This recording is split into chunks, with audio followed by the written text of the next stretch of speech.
بسم اللہ الرحمن الرحیم۔ عزیزان گرامی، اللہ پاک نے انسان کی زندگی کو خوشگوار کرنے کے لیے ایک رشتہ ازدواج میں انسان کو منسلک فرمایا ہے، جس سے انسان خوش ہو جاتا ہے۔ جنت میں بھی اگر بندہ جائے گا تو اللہ پاک نے فرمایا تمہاری بیویاں ہوں گی، وہاں حوریں اللہ پاک عطا فرمائیں گے۔ تو دنیاوی زندگی کو خوبصورت سے خوبصورت تر کرنے کے لیے اللہ پاک نے یہ خوبصورت تعلق اور رشتہ نصیب فرمایا ہے۔ اب اس رشتے کی جو بنیاد ہے وہ نکاح ہے۔ نکاح میں اللہ رب العزت نے جو حکم فرمایا ہے، نکاح کا مقصد نگاہ کا جھک جانا ہے، نکاح کا مقصد غض بصر ہے، اپنی نگاہ کی حفاظت ہے۔ نکاح سے انسان محفوظ ہو جاتا ہے۔ جو نکاح کے باوجود محفوظ نہیں ہو رہا، نہ اس کی نگاہ قید و بند میں ہے، نہ اس کی شرمگاہ محفوظ ہے، تو وہ سمجھیں کہ فطرتاً بد کردار آدمی ہے کہ نکاح کے باوجود بھی یہ سنبھل نہیں رہا۔ آپ نے سنا ہوگا حدود اللہ جو ہیں، حدود کیا ہیں؟ حدود اللہ کی حد بند۔ اللہ پاک نے جو حدود اور تعزیرات قائم فرمائی ہیں، حکم فرمایا ہے ان کا کہ اس کے ذریعے سے اسلامی معاشرے میں فساد کم سے کم تر ہو جائے۔ اب شادی شدہ کے لیے کتنی ہے، اور غیر شادی شدہ سے اگر برائی ہو جائے تو اس کا کتنی ہے۔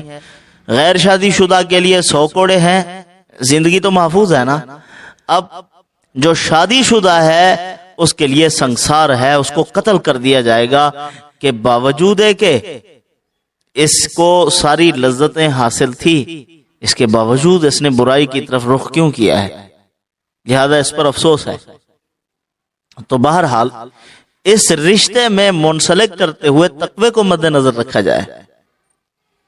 یعنی آپ رشتہ کے لیے جا رہے ہیں تو وہاں اللہ پاک نے قرآن مجید میں ارشاد فرمایا ہے، اور ہم نکاح کے خطبے میں بھی اس آیت کریمہ کو پڑھتے ہیں، یا ایھا الذین آمنوا اتقوا اللہ وقولوا قولا سدیدا، یا ایھا الذین آمنوا اتقوا اللہ وکونوا مع الصادقین، کہ سچوں کے ساتھ ہو جاؤ، سیدھی سیدھی بات کرو، اس میں غلو اختیار نہ کرو۔ غلو کا کیا مطلب؟ ایسی خوبیاں کسی کے لیے ثابت کر دینی جو اس میں موجود نہیں ہے۔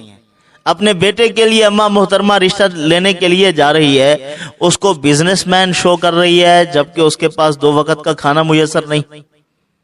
اب اس کے لیے رشتہ لینے کے لیے جا رہی ہے، اس کو بڑے سے بڑا افسر شو کر رہی ہے۔ رشتہ لینے کے لیے جا رہی ہے، اس کو ذمہ دار شو کر رہی ہے، جبکہ پیچھے یہ چیزیں موجود نہیں ہیں۔ خام خواہ کے لیے اس کو بڑا آدمی ثابت کر رہی ہے۔ اسی طرح کہنا کچھ اور مارنا کچھ، اس سے اس رشتے کا جو اصل مقصود ہے، محبت، وہ ختم ہو جاتی ہے۔ رشتے کا اصل مقصود اللہ پاک نے فرمایا، اس کو اپنے یعنی دلائل قدرت میں سے ارشاد فرمایا ہے۔ قرآن مجید میں سورہ روم کو آپ پڑھیں کہ اللہ پاک نے فرمایا کہ میں نے اپنی نشانیوں میں سے ایک یہ بھی بنایا کہ میاں کہیں کا ہو، بیوی کہاں کی، ان کو آپس میں ایسا منسلک کر دیتا ہوں جبکہ وہ ایک دوسرے کی جان پہچان بھی نہ تھی، ان کو اب اجنبیت بالکل دور ہو گئی، اب ایک گھر میں بسنے لگے۔ اب لڑکے کے ماں باپ لڑکی کے ماں باپ ہو گئے، لڑکی کے ماں باپ لڑکے کے ماں باپ ہو گئے، وہ ساری اجنبیت دور کر دی۔ یہ کیوں ہوا؟ لِتَسْكُنُوا إِلَيْهَا، تاکہ تم سکون حاصل کرو۔ اب آپ بتائیں، جب ہم غلط بیانی کریں گے اور وہاں کچھ سے کچھ کہیں گے، وہ چیزیں جو ہمارے اندر موجود نہیں ہیں، یعنی اتنی خوبیاں بیٹے کے لیے ثابت کر رہی ہے، متقی ہے، پرہیزگار ہے، نمازی ہے، فلاں ہے، حتیٰ کہ جھوٹ بول دے گی میرے بیٹے کو حضور کی زیارت بھی نصیب ہوتی ہے۔ جب سامنے آیا تو وہ بالکل غیر شرعی آدمی تھا، غیر متشرع، نہ اس کی داڑھی تھی، نہ پگڑی تھی، نہ وہ نمازی تھا، حرام خور آدمی تھا۔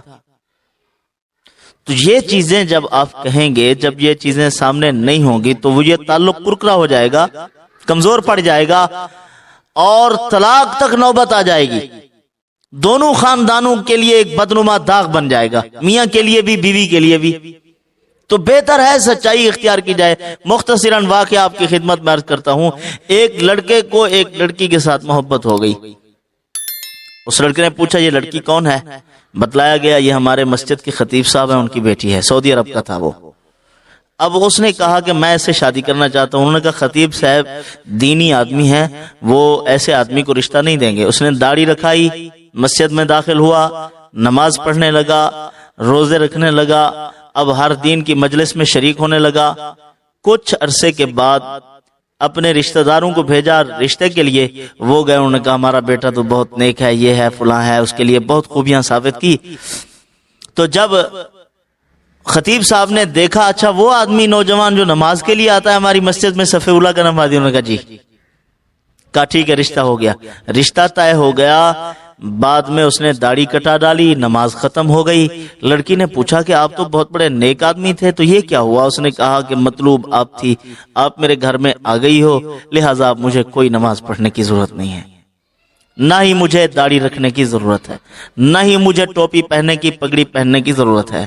تو لڑکی نے کہا ایسے فاسق فاجر آدمی کے گھر میں ایسے غلط بیان اور جھوٹے بیان دینے والے اور ایسے کذاب اور مفتری لوگوں کے گھر میں مجھے بسنے کی کوئی ضرورت نہیں ہے.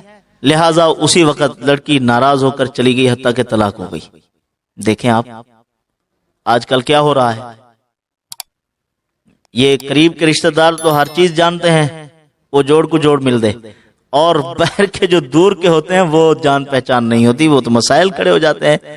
اللہ پاک بہرحال ان معروضات پر عمل کی توفیق عطا فرمائے. اما محترمہ سے درخواست ہے ذرا خوبیاں کم بیان کرے, وہی بیان کرے جو اس میں ہوں, باقی عیب نہیں بتانا ہے کسی کو.